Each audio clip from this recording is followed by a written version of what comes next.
Heads of security agencies in the country at a joint press briefing this Tuesday vowed not to condone any form of breakdown of laws in the country. They have promised to charge with treason protesters that are flying Russian flags in the country, all in the name of End Bad Governance protest. Today we'll be taking a look at various issues that are emanating from the protest. Aftermath of the service chiefs meeting with President Bola Ahmed Tinubu.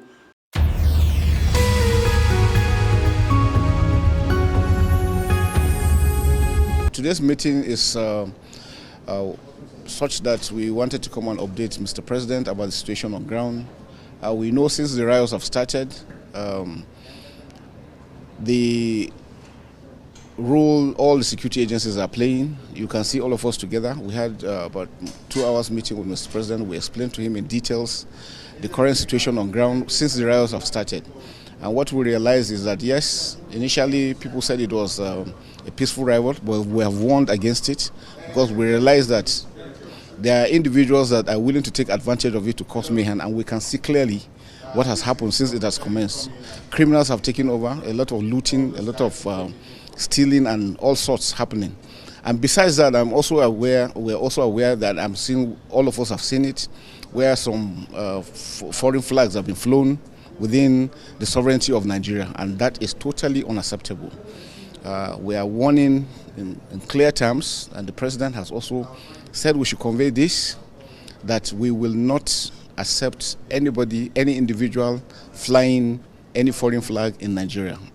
That is treasonable offense, and it will be viewed and treated as such. So nobody should allow himself to be used by any individual. Also the issue of coups. Nigeria is a sovereign nation. Nigeria is a democratic nation. All security agencies are here to defend democracy and make sure that democracy continues to strive. We will not accept anyone pushing or taking any action, seemingly or for whatever reason, to want to push for any change of government.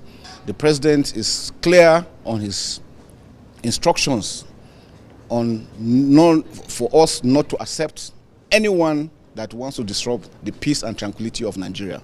And we are all standing here together to show Nigerians that we're working closely, we're working together in synergy to ensure that there's peace and tranquility in Nigeria. That we have assured Mr. President. We've said that clearly, that the military is going to step in when it is out of bounds. And we can see that for people, subversive elements to push individuals to carry Russian flags in Nigeria, Nigerian sovereignty, that is crossing the red line, and we will not accept that. And those ones who have done that will go in for the books, and they're going to be prosecuted.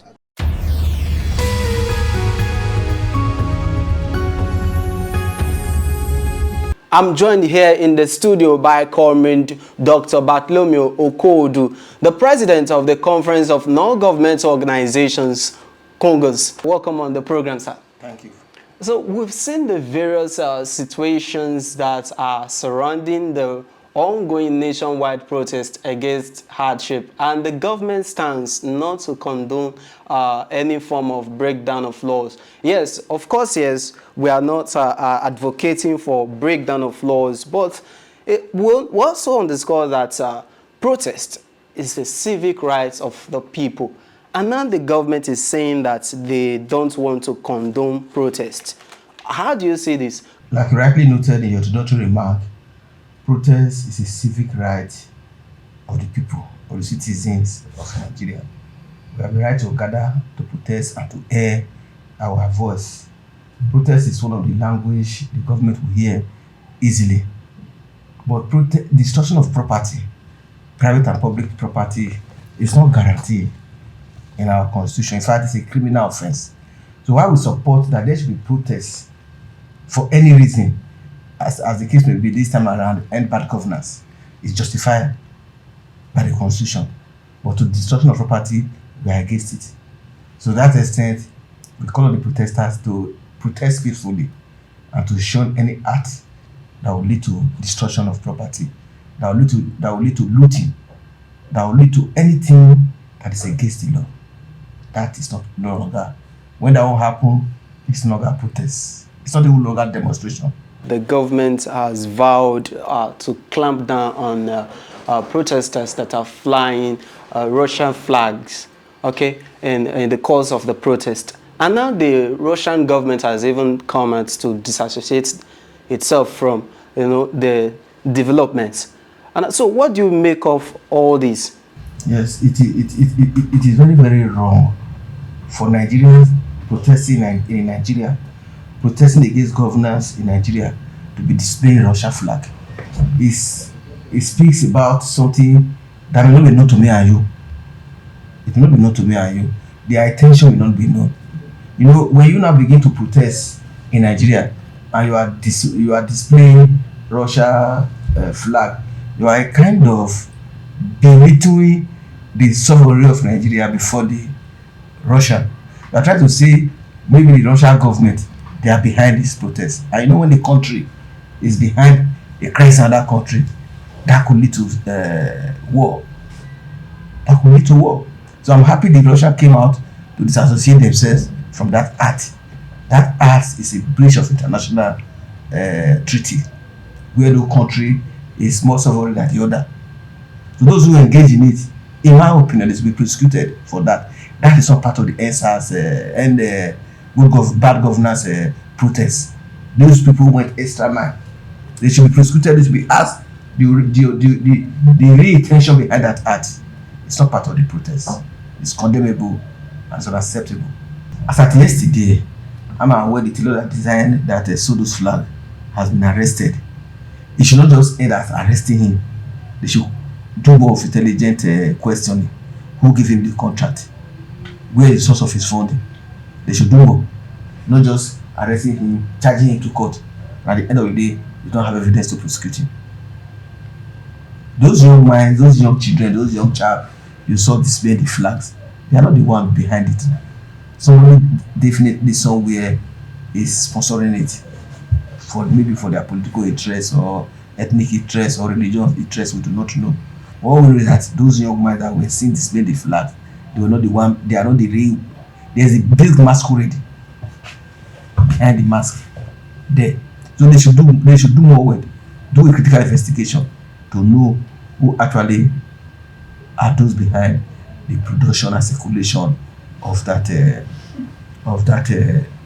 Russia flag. It will not even be the tailor. It will not even be the tailor. It goes beyond the tailor that have been arrested. Question him and you get to the source of the matter. Somebody contracted him. Who is that person? Let me find out. So they should go beyond just mere arrest and do a critical investigation and get to the root of the matter.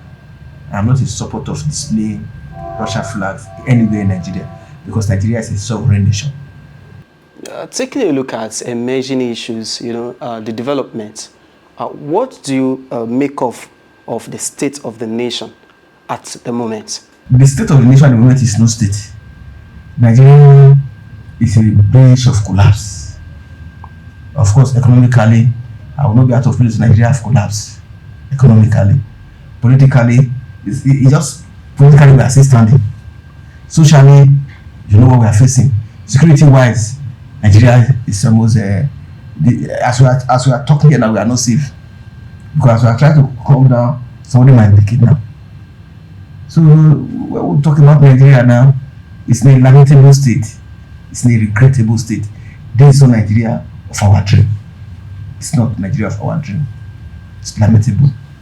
It's really sick to see that Nigeria, the likes of Nadia Azikiwe, Tafa Balewa, and many others labored for, is not like this. The labor of our heroes past is almost going in vain because it was not the Nigeria they dream of. The Nigeria where you and I can no longer afford it's going. We are just eating for survival. What we used to call balanced diet in those days is no longer in our meal. Is that Nigeria? Was that Nigeria of your dream? Things are moving from bad to worse, from worse to worse. We underscore the fact that the demands of the protesters are yet to be met.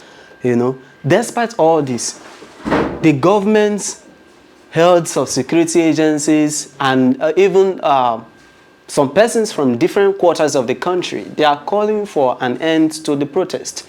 Do you think it's a step in the right direction? Should the protesters back out of the protest? No, I am not in support of the protester backing out of the protests. I am also not in support of the government deploying security to stop them forcefully.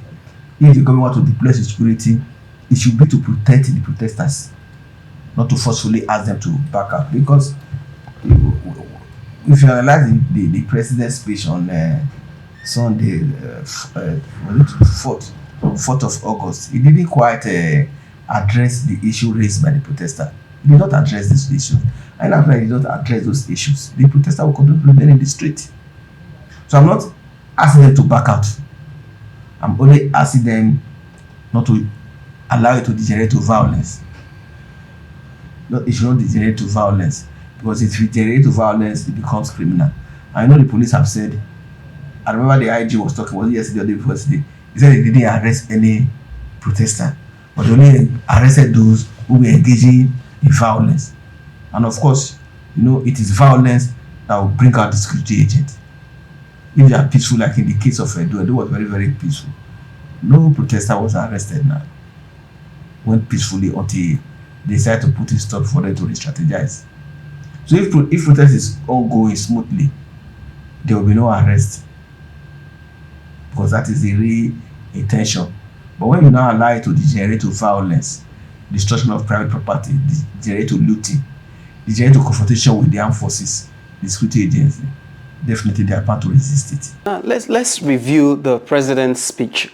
You know, the president, if you take a look at this speech he gave us Sunday, you know, if you take a look at it very well, you will understand that he is of the opinion that the protest was, you know, politically motivated. With all due respect to Mr. President, His Excellency Ahmed Bola Tinubu, his position is not correct. You know, this is Nigeria. In Nigeria, we bring in a lot of narrow issues to divide us. We are divided along party line, partisan. We are divided along ethnicity. We are divided along religion. The leaders, they know this is a weak point of Nigeria, so they easily deploy this instrument to divide us. Oh, why you hear them saying, why did they not protest when Buhari was in power? Why is it now that Yoruba man is in power that the North is protesting? Oh, those who are protesting, they are those who lose election. Oh, those who are protesting, okay, they are the Christian because a Muslim is the president. Those who lose election, they are the Christian. These are strategies that have been deployed by political leaders to divide us, and they are using it to further divide us. And that is the weapon Mr. President just deployed in his May August for broadcast to say the protest was politically motivated.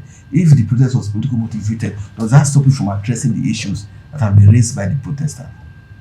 Issues raised by the protester cut across our daily life, cut across all structure of Nigeria. Does that stop you from addressing it? If it is politically motivated, why do you vote for politicians to infiltrate your government? Why not address the issues? Does that stop you from addressing the issues? Does that stop you from addressing the issue of fuel subsidy? Does that stop you? So it just being politically motivated is the usual way of dividing, of popularizing Nigeria when it comes to critical national issues. People are accusing government, the state governors, of holding palliative items distributed by the federal government to the people through them. And this is one of the reasons why the protesters are saying no, that this protest will continue. What do you think about this? That in a situation at a time like this, that Nigerians are facing difficulties, Nigerians are clamoring for good governance, Nigerians are wallowing in abject penury, governors are allegedly, holding palliative materials, palliative items, meant for the people to alleviate their plight. It is very unfortunate that one is happening in our today Nigeria. As a person, I do not believe in palliative measure. I don't believe in palliative measure. The problem we are facing in Nigeria is does not require palliative distribution of rice. We are not having a food crisis. what we are facing in this country is high cost of living. Your salary can no longer take you home. And we are facing in this country, no shortage of food. They should keep their food and address the economic issue. If today I'm well paid, I can afford my own bag of rice. If today I'm well paid, I can fuel my car. If I'm well paid, I can do whatever, I can pay my children's school fees. So the issue is not even palliative. But having come to the stage of palliative, it is lamentable, it is sad, it is regrettable that governors who are supposed to feed the imports of the people are not the one holding those palliative of rice. It's very, very unfortunate. It's sad to hear that coming from the governor. To hear that protesters, whatever under any guise, have to go and loot those palliative from where they were secretly kept. It's sad. And those governors who were involved in it should tender apology to their citizens. We know the federal government has given huge amount of money to the governors on this issue of palliative. How well are they using it? And yet some of these governors come out to criticize the federal government, whereas they are in receipt of the federal government palliative. And what will cause this is politics. They are not speaking in one mind. They are not speaking in one mind. If they were all speaking united in purpose, united in focus, they will distribute this thing to the commoners. The various state governors, they know the poor, the vulnerable in their list. There was this list that was compiled, the vulnerable list, social list that was compiled long ago. When they did that, and I was an enumerator in the field, when they did that, compiled that list, it's manipulation of all the state governors. Why don't we use that list and distribute it to the poor? The PWD, they have an association. The market women, they have an association. The elderly, they have an association. Why do we have social development? It's not to reach these people. So it's very unfortunate that I see some state governors holding these rights and so that the protesters will now go and begin to loot them. And when they loot them, you begin to see claims and counter-claims. Oh, it was not for federal government to, we're not the one that put it there. Oh, it was this group put it there. Where is the original source? Putting it there was that the original intention. The original intention. How come rights were not found in uncompleted buildings, in private schools, in trailers parked off-road? How come? So it's sad, it's unfortunate. What's the way forward to address this? The way forward is that the government should feel the plight of the people. The fundamental duty of government is the welfare and security of the people. That is the first primary responsibility of any government, and it's guaranteed in the Constitution. It's the opening paragraph of the Constitution. The welfare and security of the people. Any government that cannot guarantee that is not a government of the people. Government should think about the welfare of the people. How are they faring? Until the government to think about the welfare and security of the people, that is not a government. We see the pockets of violence in different parts of the country emanating from the protest. Now, definitely, if you ask the protesters, they will tell you that hoodlums are hijacked the protest, that they are not the one protesting. Don't you think it is wise to yield to government's call to back out and embrace dialogue? I am of the view that they should not back out. I am also of the view that it should not generate violence. I hold those two views. Government should address the issues raised by the protesters.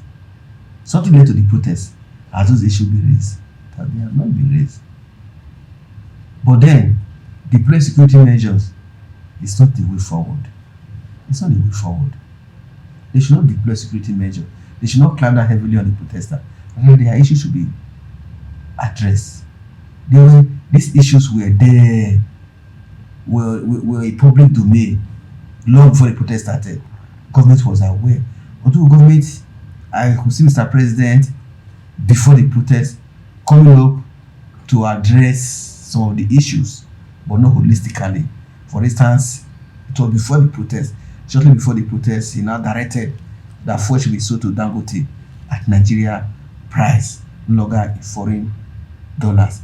It was shortly before the protest, he signed the new minimum wage of 70,000 naira into law.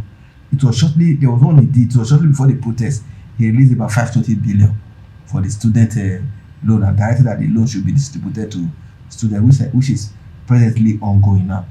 Yes, I agree. I commend Mr. President for putting such, coming up with such proactive measures. But we should go beyond that and look at the book. What do these people want? Why are they on the street? If on the day of his broadcast, he was able to say, okay, my people, fellow countrymen, as it is now, fuel is now even 400 a liter, 450. People at least, I think this man is listening, let's give him more time. If he has said so. Oh, because of the rising cost of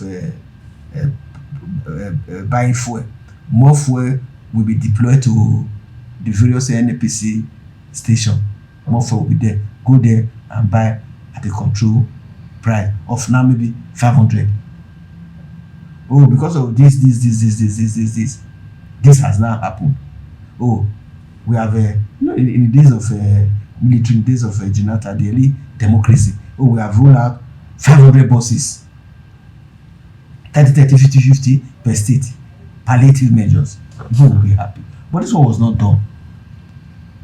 You just came and began to tell us normal rhetoric. So let them. If today, Mr. President, not even by broadcast, by mere press statement, issues have been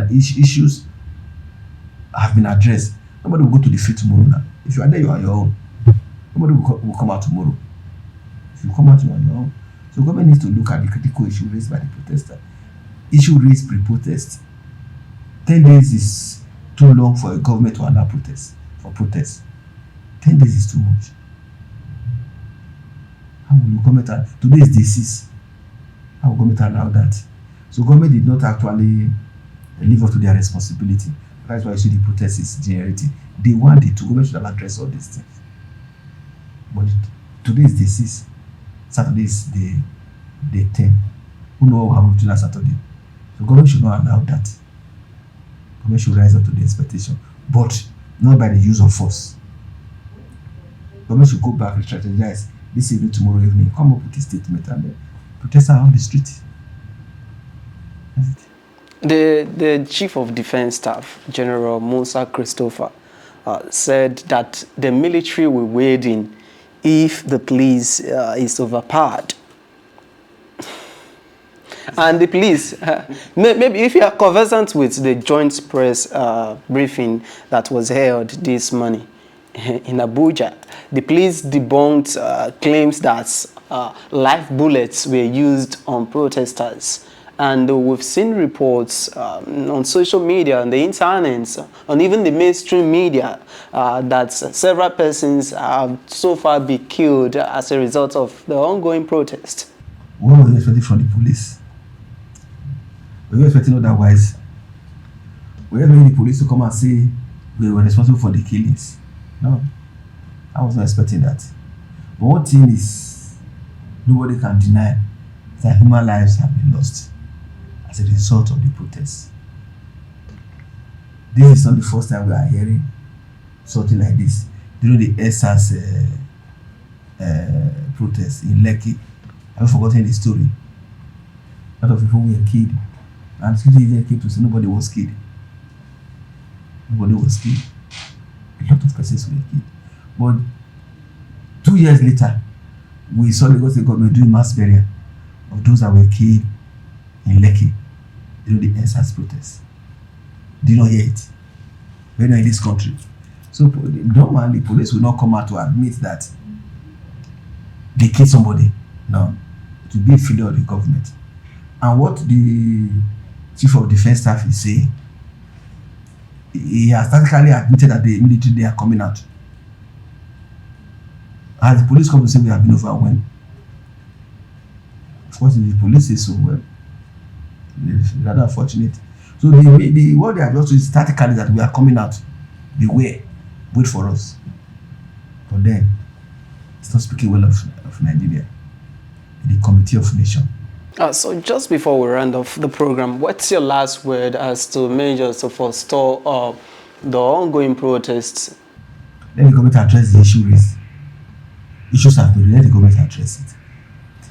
If the president have raised 10 issues, it doesn't mean government must address the 10 issues. If out of 10 government address, even one critical one, address 2, people will go home now. But we have not addressed anyone. We have not played around beating about the bush. Protests will continue. So I want to appeal to government, to Mr. President, to look into himself is a product of protest. He's number one protester in this country as we stand today. Mr. President is number one protester. He protested against Jonathan. Little left for him to protest against Buhari. So he protested against the military government. He's an APC leader, so you really don't expect him to protest against Buhari. He was the leader of Nadeco in those days that removed the military government. So he knows the importance of protest. He knows that the issues of protest must be addressed. So he should address it. Now that he's having the opportunity of being in the number one seat of the country. He knows that very well. That the protest is the weapon of the masses. Because himself was, before now, a lead protester. He was not the leader of the Save Nigeria group. Was not the leader. Was not the sponsor. So he knows the power of protest. That the only way you will stop them is to address issues that they raise. When he protested against Jonathan addressed the issues. And then he now took his voice and then he went back. And the strategists came out with propaganda that eventually removed Buhari from the office. So why not he address these same issues? Why is he not trying to say those things no longer exist? So the government should address issues raised by the protesters, and then the protesters should conduct their way. Thank you very much, Dr. Bartholomew Okodo, for your contributions on the program. We really appreciate you. We expect that the government and the protesters will find a common ground and iron out all the demands of the aggrieved protesters. Okay, that's the size of the program today. We'll continue to update you on issues that are unfolding as regards the ongoing nationwide protest and even the state of the nation. Thanks for watching. My name is Jude Aweke.